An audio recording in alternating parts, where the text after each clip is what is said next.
Selamat datang di channel Lubang Horor.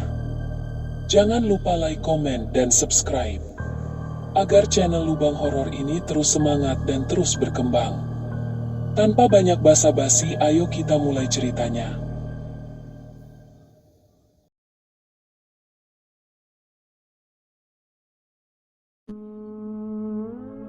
Di ujung desa Margaluyu, yang dikepung hutan bambu dan perbukitan sunyi, berdiri sebuah warung kecil dari kayu tua berwarna coklat kusam. Letaknya begitu terpencil, jauh dari rumah warga dan jalan utama.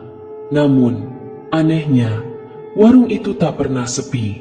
Setiap sore hingga malam, orang-orang berdatangan dari berbagai penjuru desa, bahkan dari luar kampung, untuk mencicipi sajian sederhana yang konon rasanya luar biasa nikmat. Menu warung itu tak mewah, nasi kucing hangat, gorengan renyah, dan kopi hitam yang aromanya menggoda dari kejauhan. Tapi entah bagaimana, siapapun yang pernah mencicipinya selalu kembali, seolah ada sesuatu yang membuat lidah mereka terikat. Di balik warung itu berdiri seorang nenek tua dengan kebaya lusuh dan selendang batik yang selalu terikat rapi di pundaknya. Ia dikenal dengan sapaan Nek Narti. Orang-orang memanggilnya begitu, meski tak ada yang benar-benar tahu siapa dia, dari mana asalnya, atau di mana ia tinggal. Tak seorang pun pernah melihatnya keluar dari warung atau berbelanja bahan makanan. Namun, stok dagangannya tak pernah habis.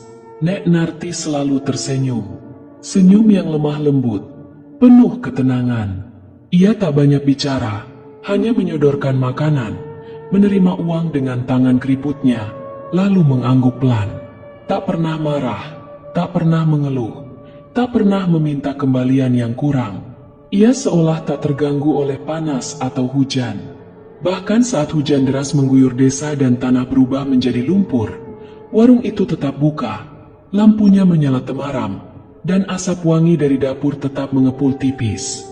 Warung itu menjadi semacam tempat persinggahan spiritual. Beberapa orang berkata mereka merasa lebih ringan sepulang dari sana. Ada yang mengaku mimpinya lebih tenang setelah makan di situ. Ada pula yang tanpa sadar menghabiskan malam di bangku kayu warung itu, hanya karena suasananya begitu damai dan menenangkan. Meski begitu, tak ada satupun yang berani bertanya terlalu jauh tentang Nek Narti.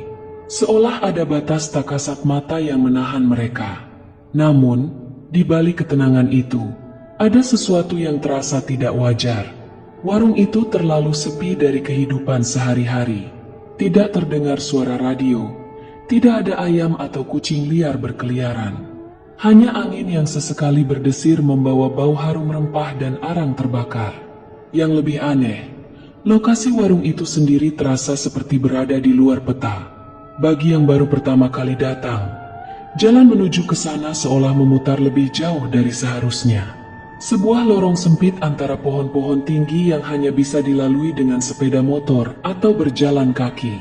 Banyak yang mengaku mereka merasa seperti tersesat saat mencarinya, tapi begitu sampai, semuanya terasa sangat familiar, seperti pernah datang sebelumnya. Keberadaan warung itu tak pernah dibahas dalam rapat desa, tak pernah dilaporkan dalam sensus, dan tak ada catatan tanah yang menyebutkan pemilik lahan di ujung barat desa itu. Bagi warga Margaluyu, warung Nek Narti hanyalah bagian dari keseharian. Meski perlahan-lahan, bisikan-bisikan mulai terdengar, bisikan yang mempertanyakan, siapa sebenarnya sang nenek, dan mengapa warung itu tak pernah berubah meski waktu terus berjalan? Namun, tidak ada yang benar-benar mencari jawaban. Karena di desa seperti Margaluyu, kadang bertanya terlalu jauh bisa membuka pintu-pintu yang seharusnya tetap tertutup. Andi baru 3 bulan tinggal di desa Margaluyu. Ia bukan warga asli, melainkan anak kota yang memilih menetap di desa demi mencari ketenangan dari riuh kehidupan metropolitan. Ia menumpang di rumah sepupunya yang seorang guru SD, berharap udara segar dan alam yang masih perawan bisa membantunya menata ulang hidup yang sebelumnya berantakan karena pekerjaan dan perceraian. Setiap pagi, Andi berjalan menyusuri jalan setapak menuju warung kopi di tengah desa. Di sanalah ia biasa duduk, menyesap kopi hitam sambil mengobrol dengan warga tua. Suatu pagi yang basah oleh embun, Ketika kabut masih menggantung rendah di antara rumpun bambu, seorang kakek tua duduk di bangku panjang dekatnya. Wajahnya keriput, jenggotnya memutih, dan matanya tampak menyimpan puluhan tahun cerita yang tak diucapkan. Kakek itu memperhatikan Andi yang sedang asyik membuka ponsel, lalu berkata pelan, seolah hanya untuk dirinya sendiri. Kalau kau cari kopi enak, jangan ke sini. Pergi ke ujung desa, dekat Belik Tua. Ada warung tua. Tapi sebenarnya warung itu tak seharusnya ada. Andi mendongak, alisnya bertaut. Maksudnya, Kek. Kakek itu tidak menjawab langsung. Ia menghela napas panjang, menatap jauh ke bukit kabut, sebelum mengucapkan kata-kata yang menggantung di udara seperti awan kelabu. Dulu, warung di sana pernah terbakar. Nenek penjualnya ikut mati, terjebak api malam-malam. Tapi, sejak beberapa tahun terakhir, warung itu muncul lagi. Tapi orang-orang bilang, nenek yang melayani bukan lagi manusia. Andi diam. Entah kenapa, udara terasa lebih dingin dari biasanya. Meski matahari sudah mulai menyibak kabut, bayangan pepohonan tampak lebih kelam, lebih pekat. Ia tertawa kecil, mencoba mencairkan suasana. Ah, mungkin cuma orang lain yang kebetulan bangun warung di tempat sama. Tapi kakek itu menggeleng pelan. Neneknya sama, baju yang dipakai pun tak pernah berubah. Bahkan piring-piring yang ia pakai itu-itu saja, seperti zaman dulu. Siapapun yang pernah ke sana akan tahu. Andi tidak menanggapi lagi, tapi hatinya mulai terusik. Rasa ingin tahu tumbuh seperti jamur dalam kelembapan pagi itu. Ia pulang sambil membawa pertanyaan-pertanyaan yang tak bisa ia buang. Malamnya, ia mencari informasi di internet tentang kejadian kebakaran di desa Margaluyu. Tak ada yang ia temukan. Seolah desa ini benar-benar berdiri di luar jangkauan teknologi.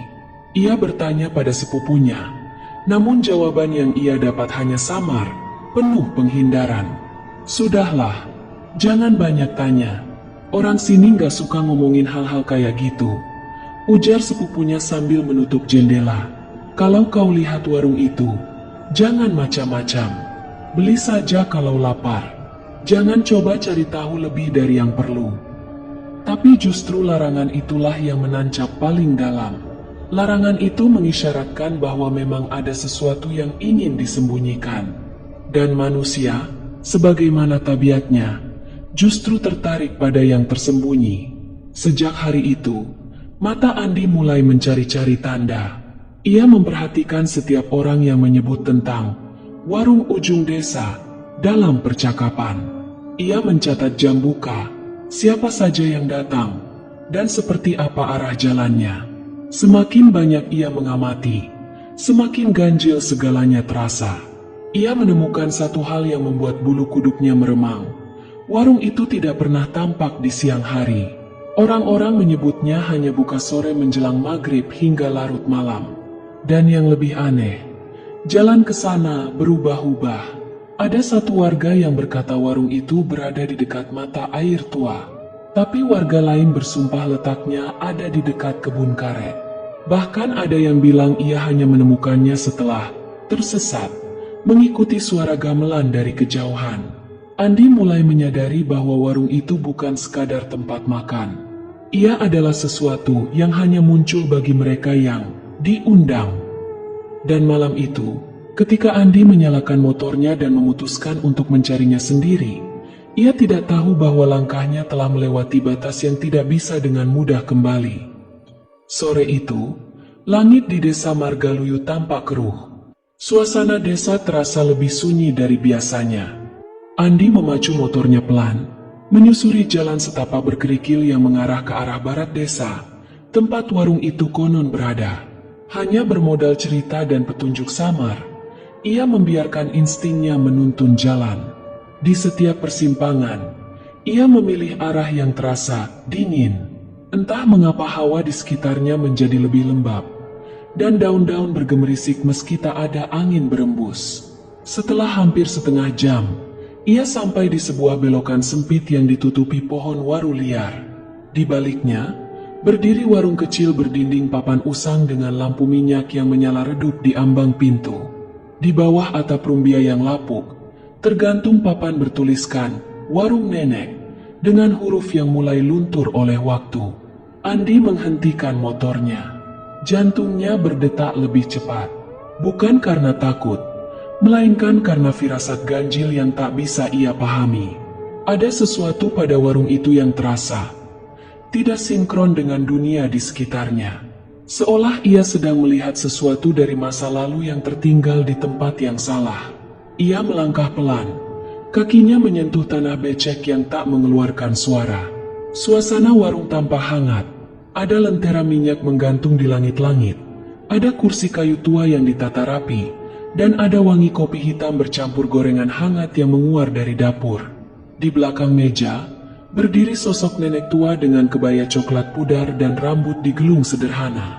Wajahnya penuh keriput, tapi senyumnya terlalu sempurna. Ia menyambut Andi dengan anggukan ringan, tanpa suara. Tak ada pelanggan lain, hanya sunyi yang pekat. Seakan waktu membeku di sekitar warung itu. Andi memesan secangkir kopi dan beberapa gorengan. Nenek itu membalikan badan, berjalan ke dapur yang disekat tirai lusuh. Andi memperhatikan sesuatu yang janggal. Dari tungku tempat kopi diseduh, tak ada asap. Api menyala, namun tak terasa hangat. Asap yang biasanya mengepul malah tampak seolah ditelan dinding. Beberapa menit kemudian, si nenek kembali dengan nampan kayu tua. Di atasnya, tersaji secangkir kopi dan sepiring tempe goreng. Saat menyodorkannya ke meja, tangan nenek itu bersentuhan dengan jari Andi. Saat itulah, waktu seolah berhenti. Seketika tubuh Andi merinding. Tangan itu dingin. Bukan dingin seperti air es, tapi dingin yang membekukan tulang. Dingin seperti kulit batu nisan yang lama tak tersentuh matahari. Ia mencoba menahan diri untuk tidak menarik tangannya. Ia memaksakan senyum dan mencicipi kopi yang disajikan. Rasanya luar biasa, hangat, pahit, dengan aroma yang begitu khas. Tapi justru itulah yang membuatnya semakin takut. Bagaimana mungkin rasa kopi yang diseduh tanpa api bisa terasa begitu hidup? Ia mencoba bicara, bertanya tentang nama atau asal si nenek. Tapi yang keluar dari mulutnya hanya suara pelan, nyaris tak terdengar. Nenek itu hanya mengangguk, dan setiap gerakannya seperti diputar ulang dari rekaman yang usang, lembut, lambat, dan tanpa beban. Setelah 15 menit, Andi membayar dengan uang pas. Si nenek mengangguk lagi, menerima uang itu tanpa suara, lalu berjalan mundur ke dapur tanpa menoleh sedikit pun. Tirai lusuh kembali bergoyang perlahan, lalu diam.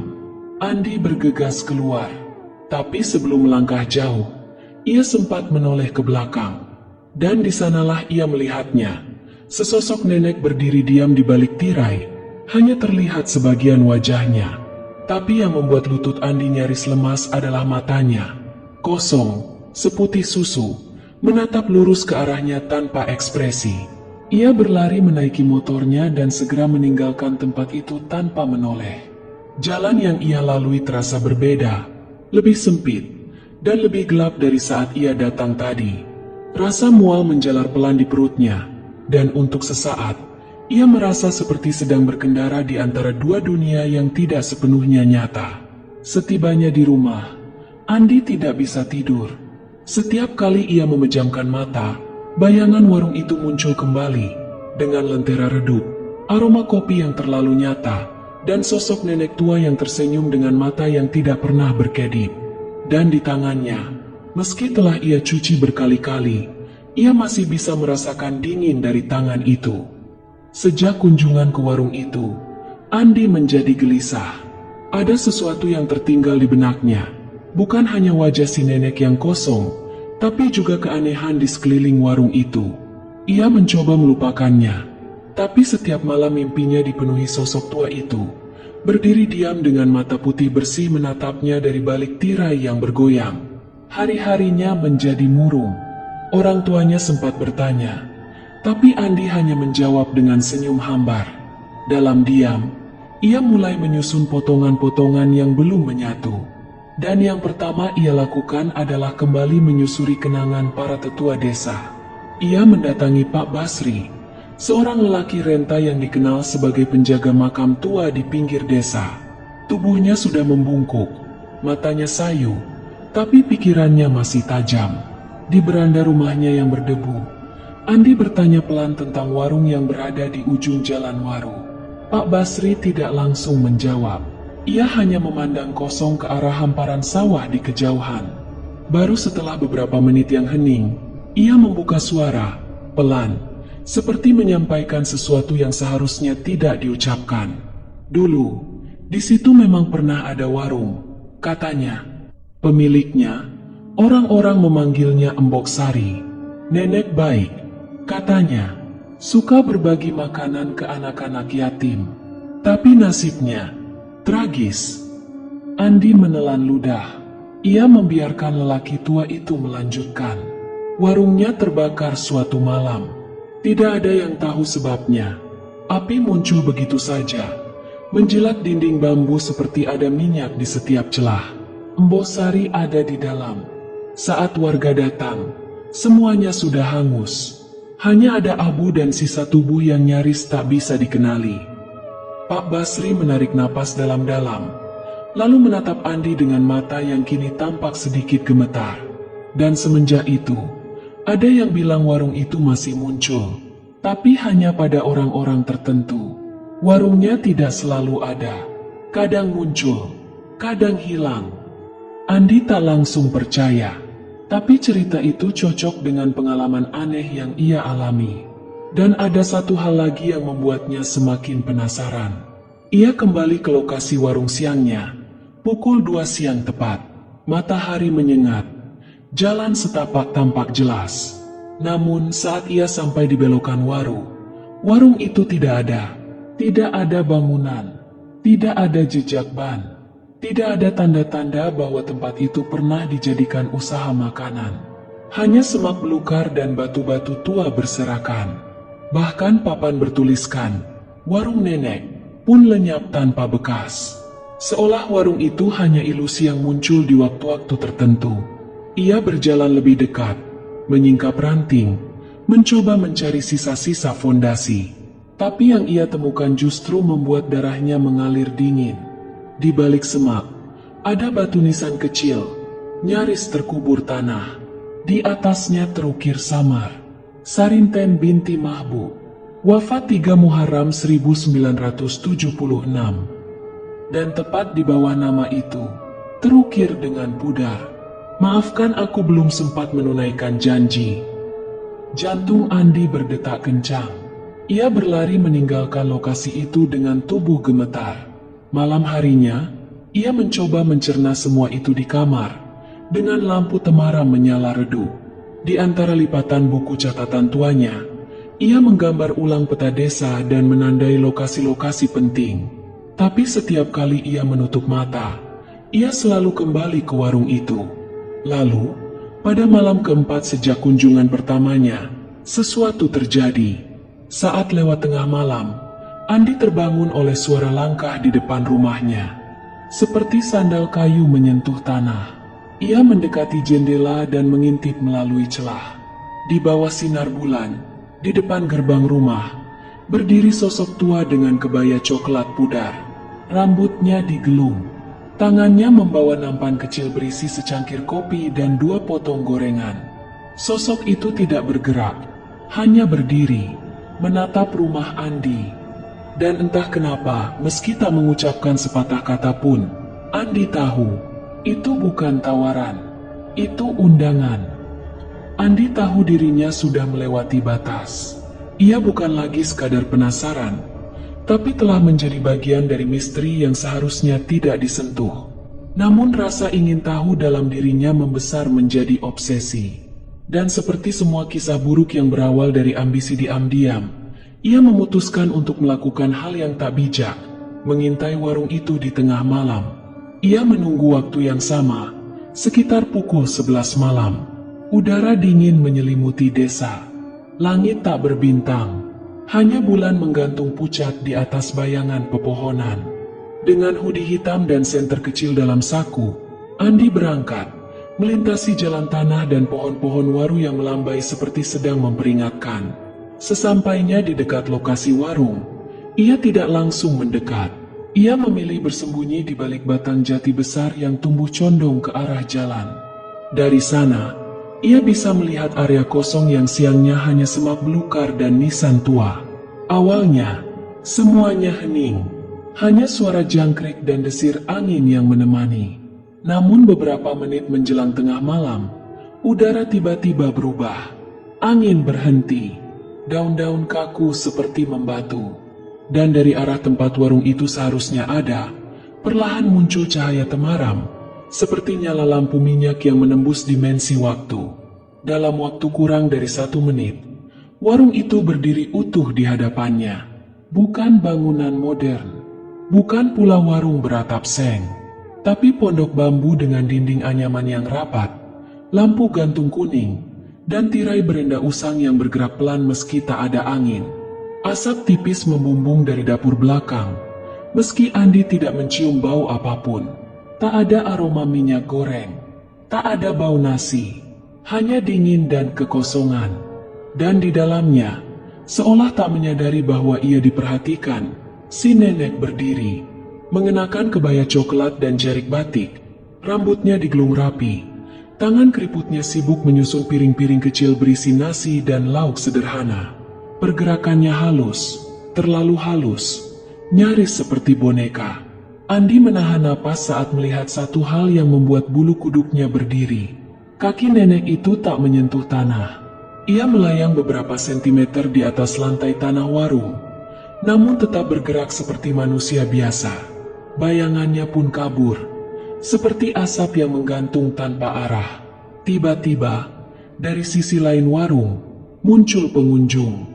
3 orang pria. Andi yakin mereka bukan warga desa. Wajah-wajah mereka asing, pucat, dengan ekspresi yang kosong. Mereka duduk tanpa suara, lalu memandang si nenek tanpa berkata apa-apa. Nenek itu menyajikan makanan dengan senyum yang tak pernah sampai ke matanya. Andi bergidik, rasanya tidak wajar.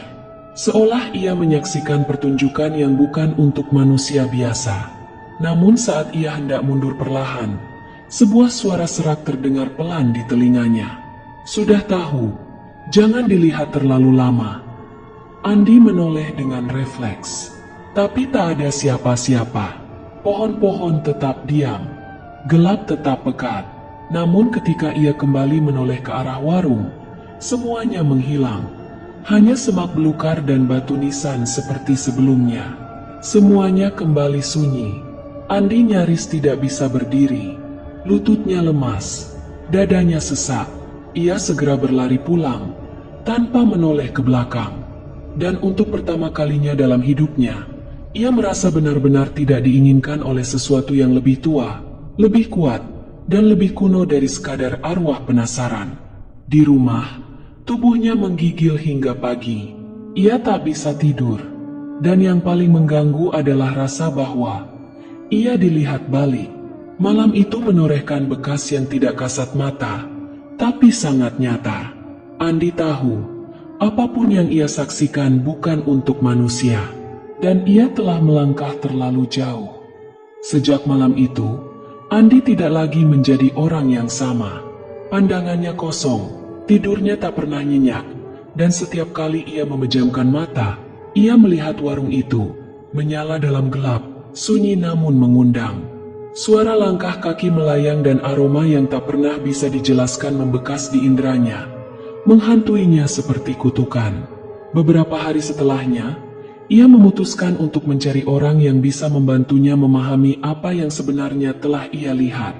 Dalam kebisuan desanya yang terpencil, satu nama selalu disebut-sebut saat ada kejadian di luar nalar.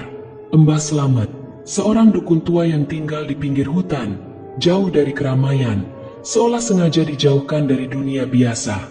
Perjalanan menuju rumah Mbah Slamet seperti melintasi dimensi lain. Jalan setapak menyempit, tertutup daun-daun lebat dan aroma tanah basah yang pekat. Rumah itu berdiri lusuh, berdinding kayu tua dan beratap ijo. Di halamannya, tergantung ratusan untayan janur kering dan rangkaian bunga kering, semacam peringatan halus bahwa tempat ini bukan untuk sembarang orang. Andi disambut sunyi. Tak ada suara, tak ada ketukan, hanya sebuah pintu yang terbuka perlahan, seolah sudah tahu ia akan datang. Mbah Slamet duduk di atas tikar pandan, mata setengah terpejam, seperti menunggu seseorang dari dunia yang tak kasat mata. Tanpa ditanya, ia bersuara, "Kamu sudah melihatnya, kan?" Andi hanya mengangguk, tenggorokannya kering. Ia tak sanggup berkata apapun. Mbah Slamet menghela napas panjang. Ia mengambil segenggam abu dari mangkuk tanah liat di depannya, menaburkannya di atas lembar kain putih. Abu itu membentuk pola tanpa sentuhan, gambar samar warung dengan sesosok perempuan tua berdiri di tengahnya. "Nenek itu dulunya bernama Nyai Wagini," ucapnya pelan. "Pedagang makanan keliling yang membuka warung kecil di ujung desa, tempat kamu melihatnya itu." Andi menyimak dalam diam, tapi jantungnya berdetak kencang saat mendengar kelanjutan kisah itu. Nyai Wagini, menurut Mbah Slamet, adalah perempuan sepuh yang hidup sebatang kara. Tak punya anak, tak punya keluarga. Hidupnya ia abdikan untuk merawat anak-anak yatim di desa. Dengan penghasilan warung kecilnya, ia menyumbang makanan untuk mereka setiap hari. Ia dikenal sabar, dermawan, dan setia pada janjinya, terutama satu janji yang ia ucapkan menjelang akhir hayatnya. "Selama perut anak-anak desa ini lapar, aku akan tetap memasak." Namun malang, pada suatu malam di musim kemarau panjang, warungnya terbakar. Tidak jelas bagaimana kebakaran itu terjadi. Beberapa bilang karena api tungku yang lupa dipadamkan. Yang lain menyebut itu ulah orang yang iri. Yang pasti, tubuh Nyai Wagini ditemukan hangus dalam posisi duduk di dapur, masih menggenggam centong kayu. Yang aneh adalah setelah pemakamannya, beberapa warga tetap mengaku melihat warung itu menyala di malam hari. Bau masakan tercium, dan kadang terdengar suara alat masak dari kejauhan. Awalnya dianggap delusi, tapi lama-kelamaan, makin banyak yang mengalami hal sama, dan warung itu tidak pernah hilang benar-benar. Ia muncul hanya bagi mereka yang lapar, atau mereka yang percaya. "Arwahnya ora tenang," kata Mbah Slamet. "Bukan karena marah, tapi karena janji." Arwah semacam itu bukan ingin menakuti, tapi mereka terjebak antara dunia dan janji yang belum selesai. Andi terdiam, tubuhnya dingin meski tidak ada angin. Ada sesuatu yang lebih menakutkan dari hantu jahat, yaitu arwah yang tidak tahu bahwa mereka sudah mati. Mbah Slamet menatapnya tajam. "Sekarang saatnya bantu nutup gerbang." Dan malam itu, Andi tahu, ia tidak hanya menjadi saksi misteri, tapi juga bagian dari penyelesaiannya. Malam itu, langit desa seperti menyimpan napas. Angin berhenti bertiup, seolah seluruh alam tahu bahwa sesuatu yang tak kasat mata sedang bersiap untuk dilepaskan. Di ujung desa, tak jauh dari tempat warung itu biasa muncul, warga berkumpul dalam lingkaran hening. Di tengahnya, Mbah Slamet duduk bersila, tubuhnya dibalut kain lurik tua, dan di tangannya tergenggam kemenyan yang masih mengepul pelan. Tepat di hadapannya, berdiri sebuah meja kayu sederhana yang diletakkan di atas pijakan batu hangus, tempat di mana konon dulu warung Nyai Wagini berdiri sebelum dilalap api. Di atas meja, tersusun beberapa benda: sepiring nasi kucing, segelas kopi hitam, 3 gorengan panas, dan sebuah centong kayu yang mulai retak. Benda-benda itu bukan sekadar persembahan. Mereka adalah simbol dari hidup Nyai Wagini, hidup yang sederhana, penuh niat baik, namun terpotong oleh tragedi dan janji yang belum ditepati. Andi berdiri di pinggir lingkaran. Ia masih bisa mencium aroma masakan dari tempat itu, aroma yang tidak seharusnya ada, karena tidak ada tungku, tidak ada api, tidak ada warung. Namun tiba-tiba, semua berubah. Saat Mbah Slamet mulai membacakan doa-doa dalam bahasa Jawa kuno, lentera-lentera minyak yang digantung di sekeliling mulai bergoyang, Padahal tidak ada angin. Api mereka tidak berkedip, malah membesar, seolah menyambut kehadiran sesuatu yang tak terlihat. Lalu terdengar suara sendok beradu dengan piring. Semua orang terdiam. Andi melihat ke arah meja persembahan, dan dalam sesaat yang nyaris tak tertangkap mata, ia bersumpah melihat bayangan sosok nenek duduk bersimpuh di belakang meja. Rambutnya digelung, kain batiknya lusuh, dan ia mengangkat piring nasi kucing dengan kedua tangan, seolah hendak menyuapkan kebaikan terakhirnya. Namun tak ada wajah, hanya gelap yang membentuk garis samar senyum. Mbah Selamet tetap melanjutkan doa. Tangannya gemetar sedikit, tapi suaranya tetap mantap. Ia lalu menaburkan abu dari dupa ke udara, dan mengucapkan kalimat yang membelah kesunyian. Hidupmu telah paripurna, janjimu telah diterima. Sekarang, pulanglah dengan tenang. Angin mendadak menderu dari arah pohon-pohon belakang. Daun-daun beterbangan, kemenyan padam dengan sendirinya, dan dari dalam kegelapan, terdengar suara perempuan sangat pelan. Kemudian semuanya hening.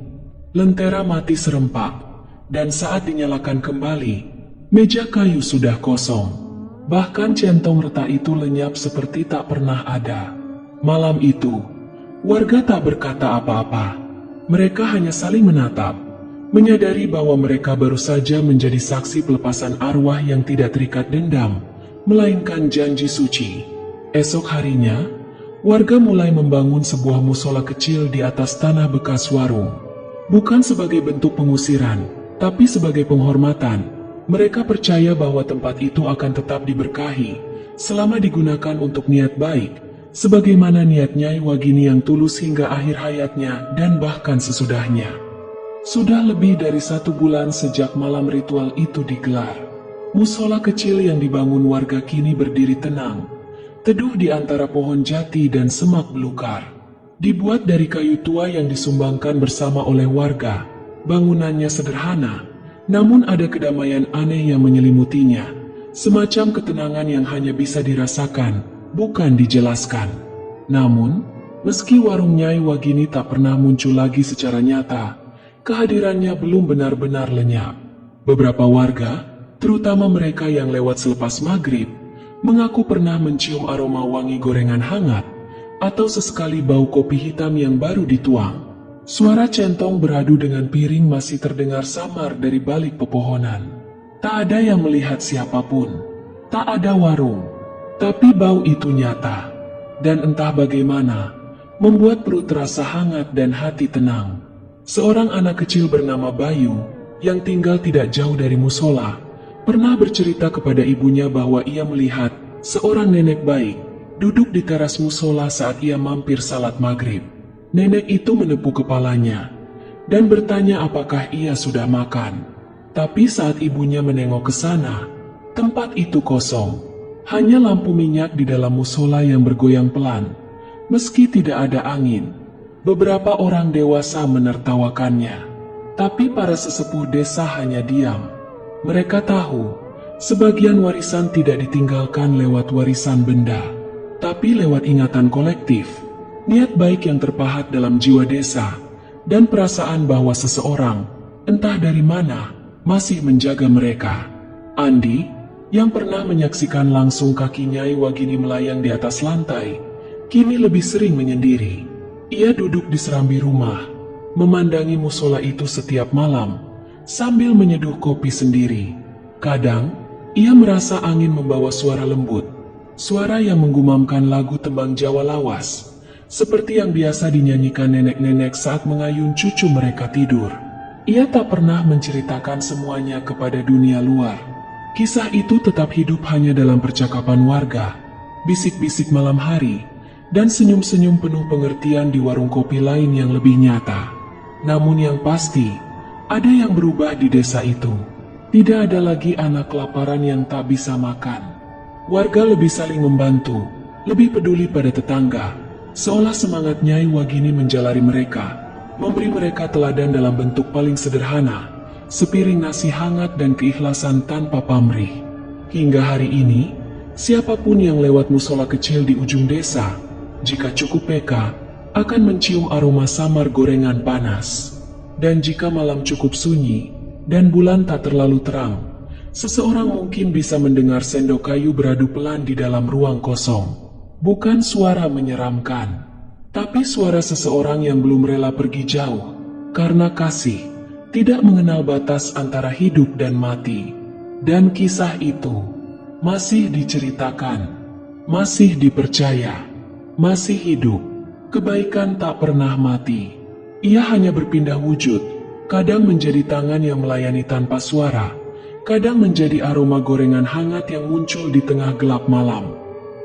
Demikianlah kisah kali ini, tentang warung laris di ujung desa yang ternyata dikelola oleh arwah seorang nenek. Sebuah kisah yang tidak hanya mengundang bulu kuduk berdiri, tetapi juga menyisakan rasa haru dan perenungan mendalam. Terima kasih sebesar-besarnya kepada Anda yang telah meluangkan waktu untuk mendengarkan dan menyelami kisah ini hingga akhir. Kehadiran dan perhatian Anda adalah semangat bagi setiap cerita yang ingin kami bagikan. Dari kisah Nyai Wagini, kita belajar bahwa kebaikan sejati tidak selalu membutuhkan nama, balasan, atau bahkan tubuh yang masih bernyawa. Ia bisa hidup abadi dalam niat yang tulus, dalam tindakan sederhana, dan dalam jejak yang ditinggalkan bagi sesama. Mari kita rawat nilai-nilai itu dalam kehidupan nyata, menjadi pribadi yang bermanfaat, yang memberi tanpa pamrih, dan yang kehadirannya meninggalkan bekas baik, bahkan setelah waktu kita di dunia ini habis. Sampai jumpa di kisah selanjutnya. Tetap waspada, dan jangan pernah meremehkan hal-hal yang tampak sepele, karena terkadang yang paling sederhana menyimpan rahasia yang paling dalam.